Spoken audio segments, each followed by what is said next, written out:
Hello, my name is Richard. Today we're going to look at ECM Toolbox workflow for a manufacturing company. To start, let's take a look at their requirements.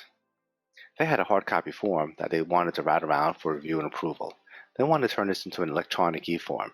While doing that, they want to be able to add attachments, send it to multiple people for review at once, have annotations, add page revisions. They like to modify the form during the workflow. If required, sometimes send to a client for an actual signature, and make this a fully audited process. ECM Toolbox Workflow does all that, and let's take a look and see how that occurs. So we'll start with a level 10. What I want to do is, I want to tell the system I'm about to create a workflow, and I create new ENFN. So it goes out there. What it's going to do is going to generate a new form for me to fill out. It does, and it's going to be ID 10026. Let's open up and take a look at it. I go out there, and this is the start of my workflow. Now you might say, Richard, this doesn't look like that form. Well, let's take a look at this a little closer. This is the form itself, and what we did was we took all the questions and we put those questions over here on this right tab, along with these other tabs to be completed during the process. So I'll show you. We have this information in here, and once this is completed, it becomes an e-form. Still more questions, Richard, but it still doesn't look like an e-form. Well, let's go take a look now at what a final workflow test looks like, so you get a better view of that.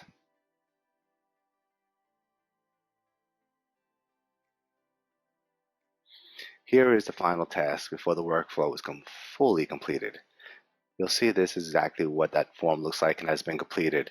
All the data from here has been captured and submitted into the system as part of the workflow inside a nice looking PDF. So let's go back to the beginning and continue our workflow process.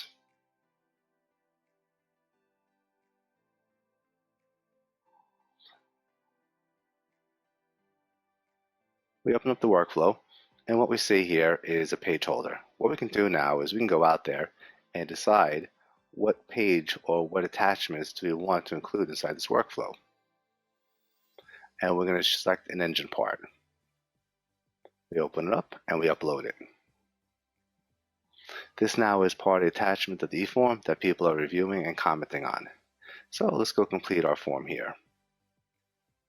What I'm going to do is I'm going to use one standard answer for all my questions to make filling out the form quicker for the demo purpose.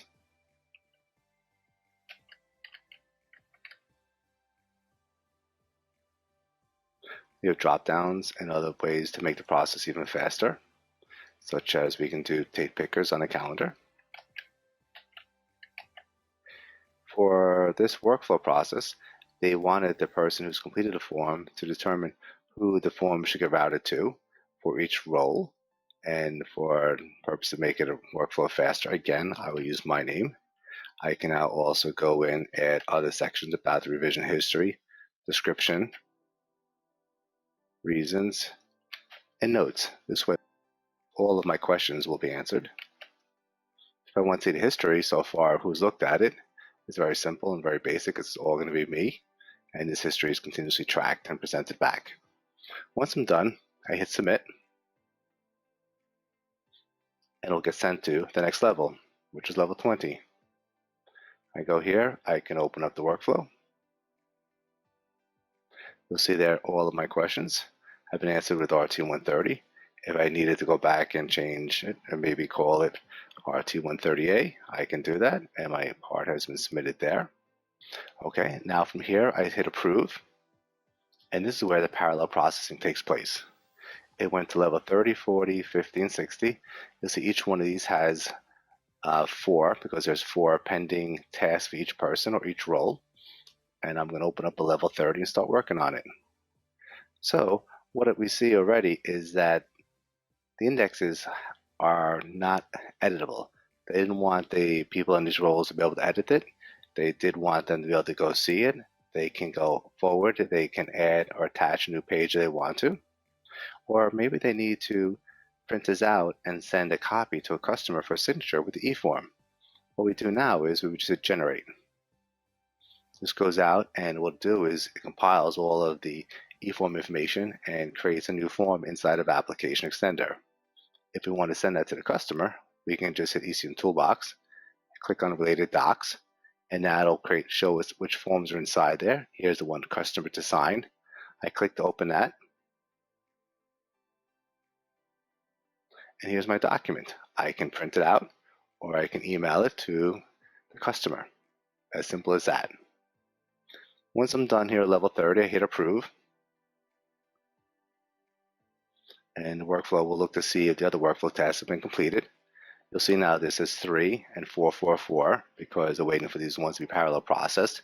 And once they are done, they go to level 70, and then from level 70 to 80, and finally to level 90, which is active. Let's take a look at what that would look like at the end. You see code here is RT115. That's what all the questions have been answered to for this workflow process here.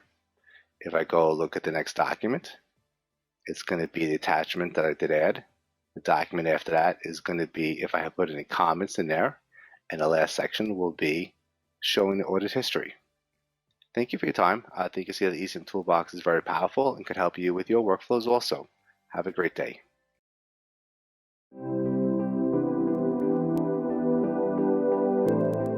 Interested in what ECM Toolbox can do for you? Subscribe now and check out these videos.